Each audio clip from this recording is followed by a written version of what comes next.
Shalom, bahagia bisa menjumpai Anda kembali pada hari ini, hari Senin, tanggal 9 Januari, dan hari ini merupakan pesta pembaptisan Tuhan dan sekaligus mengakhiri masa Natal kita.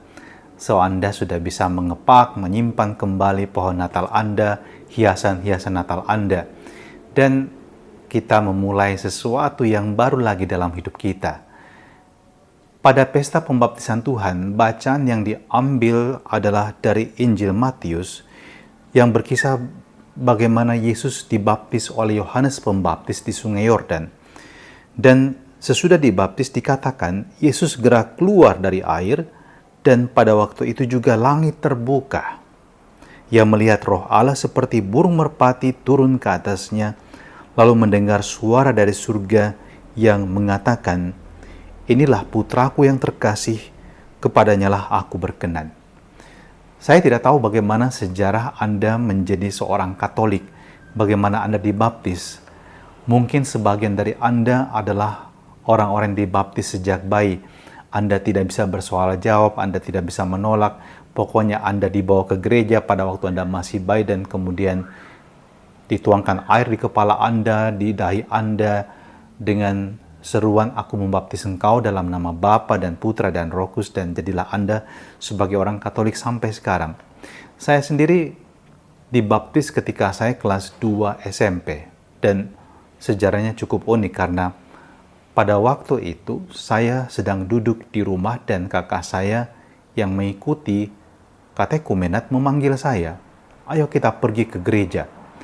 Well, saya sudah mengenal gereja Katolik ketika saya di sekolah dasar di SD Frater Teratai 2, dan imam pertama yang saya kenal adalah Pastor Franz Aring. Saya terkesan dengan gereja Katolik. Saya suka ketika masuk dalam gereja, suasananya tenang, damai, dan pastornya ramah, pastornya sangat baik. Dan itu membekas dalam ingatan saya sehingga ketika kakak saya mengajak saya untuk menjadi seorang Katolik, saya tidak banyak pemikiran lagi mengenai baguskah menjadi Katolik. Dan masa katekumenet saya lewati setahun dan saya dibaptis dengan menerima juga sekaligus komuni pertama dan juga sakramen Krisma melalui Pastor Van Roy CICM almarhum yang terkasih. Dan inilah saya menjadi seorang Katolik, bahkan kemudian saya menemukan jalan hidup saya mengikuti panggilan khusus dan menjadi seorang imam. Saya mau ajak saudara-saudara terkasih merenungkan, kita semua telah dibaptis. Tapi kemudian apa yang menjadi misi hidup kita? Apa yang harus kita lakukan setelah kita dibaptis? Yesus memberikan kepada kita inspirasi melalui bacaan Injil hari ini. Kita ingin melakukan kehendak Allah. Suara yang didengarkan oleh Yesus juga adalah suara yang berseru kepada kita. "Inilah putraku yang terkasih, inilah putriku yang terkasih. Dengarkanlah dia." Artinya apa? Kita harus menjadi saksi kebenaran Allah dalam hidup kita. Jadi orang Katolik, jangan jadi orang yang setengah-setengah. Anda harus hidup di dalam iman Anda, dalam kebenaran. Dan Anda menunjukkan itu lewat perilaku hidup Anda, tutur kata Anda. Saya mau yakinkan Anda kembali, Anda punya tugas yang maha penting. Dan jangan berpuas diri hanya dengan menjadi orang Katolik biasa saja. Anda harus menjadi orang Katolik yang adalah putra-putri Allah yang terkasih.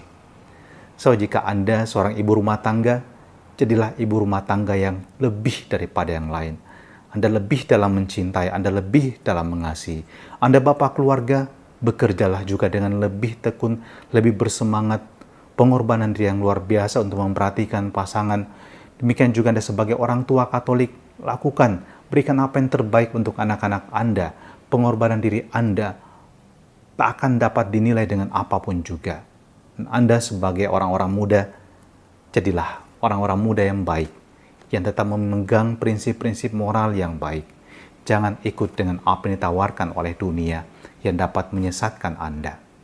So, temukan misi Anda. Anda yang tahu.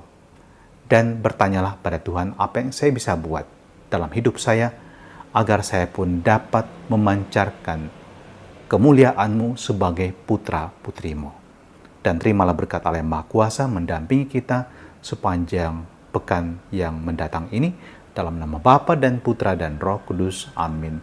Selamat beraktivitas, Tuhan memberkati.